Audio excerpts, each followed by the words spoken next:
आगे बढ़ेंगे और भसीन जी भी हमारे साथ जुड़ चुके हैं और चलिए समझते हैं आज के कौन से हैं भसीन जी के बेहतरीन शेयर्स।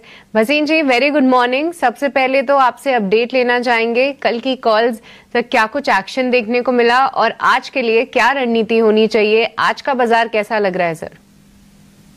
हाँ, गुड मॉर्निंग सृष्टि, आपको, डिम्पी और अभिषेक को। हाँ तो देखिए, मुझे लगता है आज एक पेनल्टीमेंट डे है, कल फेड की मीट है।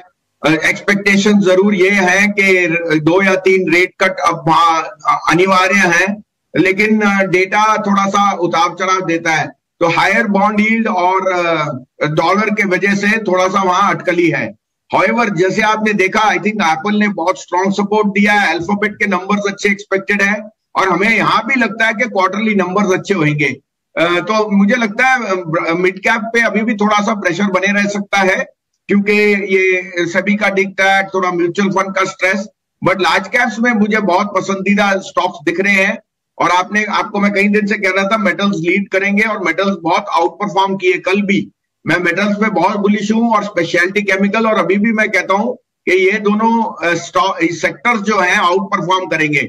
Jindal steel, JSW, Tata steel, SAIL, NALCO, Vedanta, ये सब आउट परफॉर्मर्स हैं, तो इनका बास्केट लेना चाहिए। दूसरा सृष्टि जी, मुझे लगता है कि पावर लेंडर्स बहुत स्ट्रॉन्ग स्पेस पे हैं, given that receivables from state electricity board is the highest in the history of the country. Solar, wind और रिन्यूएबल्स में जिस तरह से मोदी जी ने 1 लाख करोड़ का और बजट दिया है, वो सब आरईसी पीएफसी करेंगे। तो सिलेक्टिवली आपको ये डिक्लाइन में अच्छे शेयरों में घुसना चाहिए और मुझे लगता है मार्केट इस कंसोलिडेशन के बाद, होली के बाद एक बहुत अच्छी रैली आएगी, जिसमें ये 22,500 का टारगेट एक इंडेक्स पे जरूर आएगा, क्योंकि इंडेक्स में कंसोलिडेशन काफी टाइम से हुई है, अंडर परफॉर्मेंस अब खत्म हो गया। मुझे यहां से लगता है कि आउट परफॉर्मेंस आ सकता है। अपडेट दे दूं, कल मैंने दोनों आपको इंश्योरेंस स्टॉक्स दिए थे, मैं अभी भी कायम हूं। ICICI Pru, HDFC life, insurance के जो प्राइवेट प्लेयर्स हैं वो बहुत स्ट्रॉन्ग पोजिशन में है और उनका फोकस अब not only on insurance new product, deposit पे भी बड़ा स्ट्रॉन्ग है, क्योंकि आप देख रहे हैं liability franchise is giving better और इनके यहाँ यील्ड्स में मार्जिन बहुत स्ट्रॉन्ग होते हैं।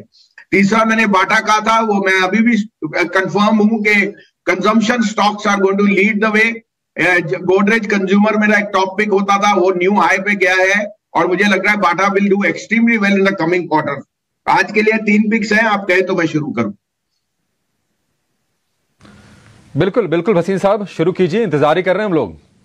हाँ तो देखिए, मैं आरईसी पीएफसी दोनों पे बाय दे रहा हूं। आज रिसेंट रैली के बाद इनमें करेक्शन आया है in line with the mid caps, लेकिन अंडरलाइन में जहां तक हमारी बात चीत हुई है मैनेजमेंट से, वो कह रहे हैं इस क्वार्टर में बेस्ट एवर रिजल्ट्स आएंगे, हाईएस्ट निम आएगी, highest net interest income, net interest margin, और जो स्टेट इलेक्ट्रिसिटी बोर्ड से उनकी प्रोसीड्स है वो बेस्ट एवर है।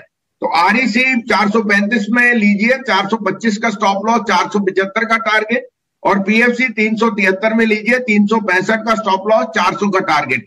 थोड़ा सा 1-8 रुपए आप और वॉलेटिलिटी के लिए दे सकते हैं, लेकिन ये लेने वाले लेवल्स हैं। यहाँ पे आपको थोड़ा सा बॉटमिंग आउट दिखेगी, मुझे लगता है इनमें वापस 5-7% आपको रैली जल्दी दिख सकती है। तीसरा मेरा फेवरेट है, जो मैं पहले भी कह चुका हूं, इंडिया बुल रियल एस्टेट। इसने 95-98 डबल टॉप बॉटम टेस्ट किया है और जहां से रिबाउंड 120 का बहुत स्ट्रांग है। 125 के ऊपर ही ये गोली की तरह चलेगा, 150 तक हाथ नहीं आएगा। आपको ये भी बता दूं, 24 तारीख को एनसीएलटी होपफुली इसके मर्जर को क्लियर कर देगी, जिसमें एम्बेसी का स्टेक बढ़ जाएगा। एम्बेसी, ब्लैकस्टोन और जो 2-3 बड़े प्लेयर्स हैं, तो मुझे लगता है ये एक ऐसा under valued real estate stock है जो यहां से अगले साल तक डबल भी हो सकता है। अभी हम 150 रुपए का टारगेट कह रहे हैं and when we will review it. हाँ, इसमें 110 का आपके लिए स्टॉप लॉस है, क्योंकि मार्केट वॉलेटाइल है। ठीक है, ये 3 शेयर आरईसी पीएफसी जोड़े में, इसको भी आपको खरीदना है दोनों को। 475 आरईसी का टारगेट, 400 पीएफसी का टारगेट, और इंडिया बुल्स रियल एस्टेट इसके लिए टारगेट होगा 145 रुपए का। 3 ये दमदार शेयर भसीन साहब की तरफ से।